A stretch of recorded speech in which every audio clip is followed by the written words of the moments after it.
شروع اللہ کا نام لے کر جو بڑا مہربان نہایت رحم والا ہے۔ بکھیرنے والی ہواؤں کی قسم جو اڑا کر بکھیر دیتی ہیں، پھر پانی کا بوجھ اٹھاتی ہیں، پھر آہستہ آہستہ چلتی ہیں، پھر اس چیز کو یعنی بارش کو تقسیم کرتی ہیں کہ جو وعدہ تم سے کیا جاتا ہے وہ یقیناً سچا ہے، اور انصاف کا دن ضرور واقع ہوگا۔ اور آسمان کی قسم جس میں کئی رستے ہیں کہ اے اہل مکہ تم ایک اختلاف والی بات میں پڑے ہوئے ہو، اس سے یعنی عقیدہ آخرت سے وہی پھرتا ہے جو اللہ کی طرف سے پھیرا جائے۔ اٹکل دوڑانے والے ہلاک ہوں جو بے خبری میں بھولے ہوئے ہیں، پوچھتے ہیں کہ جزا کا دن کب ہوگا؟ وہ دن ہوگا جب ان کو آگ میں عذاب دیا جائے گا۔ اب اپنی شرارت کا مزہ چکھو، یہ وہی ہے جس کے لیے تم جلدی مچایا کرتے تھے۔ بے شک پرہیزگار بہشتوں اور چشموں میں ہوں گے، اور جو نعمتیں ان کا پروردگار انہیں دیتا ہوگا انہیں لے رہے ہوں گے۔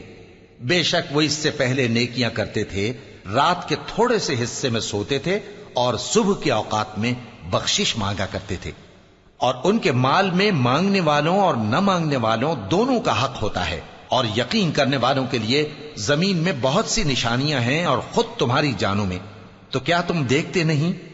اور تمہارا رزق اور جس چیز کا تم سے وعدہ کیا جاتا ہے آسمان میں ہے، تو آسمان اور زمین کے مالک کی قسم یہ اسی طرح قابل یقین ہے جس طرح تم بات کرتے ہو۔ اے نبی، کیا تمہارے پاس ابراہیم کے معزز مہمانوں کی خبر پہنچی ہے؟ جب وہ ان کے پاس آئے تو سلام کہا، انہوں نے بھی جواب میں سلام کہا۔ دیکھا تو ایسے لوگ کہ نہ جان نہ پہچان۔ پھر وہ اپنے گھر جا کر ایک بھنا ہوا موٹا بچڑا لائے اور کھانے کے لیے ان کے آگے رکھ دیا۔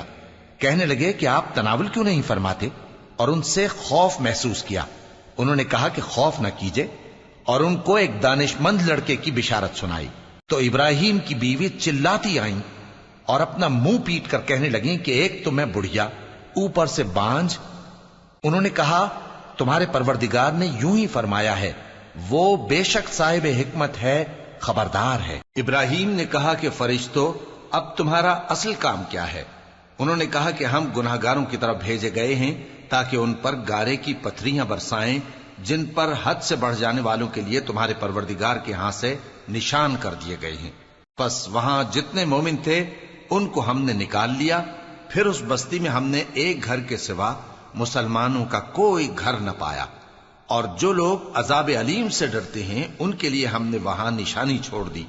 اور موسیٰ کے حال میں بھی نشانی ہے، جب ہم نے ان کو فرعون کی طرف کھلا ہوا معجزہ دے کر بھیجا تو اس نے اپنی قوت کے گھمنڈ پر منہ موڑ لیا اور کہنے لگا یہ تو جادوگر ہے یا دیوانہ۔ تو ہم نے اس کو اور اس کے لشکروں کو پکڑ لیا اور ان کو سمندر میں پھینک دیا، اور وہ کام ہی قابل ملامت کرتا تھا۔ اور عاد کی قوم کے حال میں بھی نشانی ہے، جب ہم نے ان پر نامبارک ہوا چلائی، وہ جس چیز پر چلتی اس کو ریزہ ریزہ کیے بغیر نہ چھوڑتی۔ اور قوم سمود کے حال میں بھی نشانی ہے، جب ان سے کہا گیا کہ ایک وقت تک فائدہ اٹھا لو، پس انہوں نے اپنے پروردگار کے حکم سے سرکشی کی، سو ان کو کڑک نے آ پکڑا اور وہ دیکھ رہے تھے۔ پھر وہ نہ تو کھڑے رہنے کی طاقت رکھتے تھے اور نہ مقابلہ کر سکتے تھے، اور اس سے پہلے ہم نوح کی قوم کو ہلاک کر چکے تھے۔ بے شک وہ نافرمان لوگ تھے۔ اور آسمان کو ہم ہی نے اپنی قدرت سے بنایا، اور ہم کو ہر طرح کی قدرت ہے، اور زمین کو ہم ہی نے بچھایا، تو دیکھو ہم کیا خوب بچھانے والے ہیں۔ اور ہر چیز کے ہم نے دو دو جوڑے بنائے تاکہ تم نصیحت حاصل کرو۔ تو تم لوگ اللہ کی طرف دوڑ چلو، میں اس کی طرف سے تم کو صاف صاف خبردار کرنے والا ہوں۔ اور اللہ کے ساتھ کسی اور کو معبود نہ بناؤ، میں اس کی طرف سے تم کو صاف صاف خبردار کرنے والا ہوں۔ اسی طرح ان سے پہلے لوگوں کے پاس بھی جو پیغمبر آتا تو وہ بھی اس کو جادوگر یا دیوانہ کہتے۔ کیا یہ لوگ ایک دوسرے کو اسی بات کی وصیت کر مرے ہیں؟ نہیں، بلکہ یہ شریر لوگ ہیں۔ تو اے نبی ان سے منہ موڑ لو، تم کو ہماری طرف سے ملامت نہ ہوگی، اور نصیحت کرتے رہو کہ نصیحت مومنوں کو نفع دیتی ہے۔ اور میں نے جنوں اور انسانوں کو اسی لیے پیدا کیا ہے کہ وہ میری عبادت کریں۔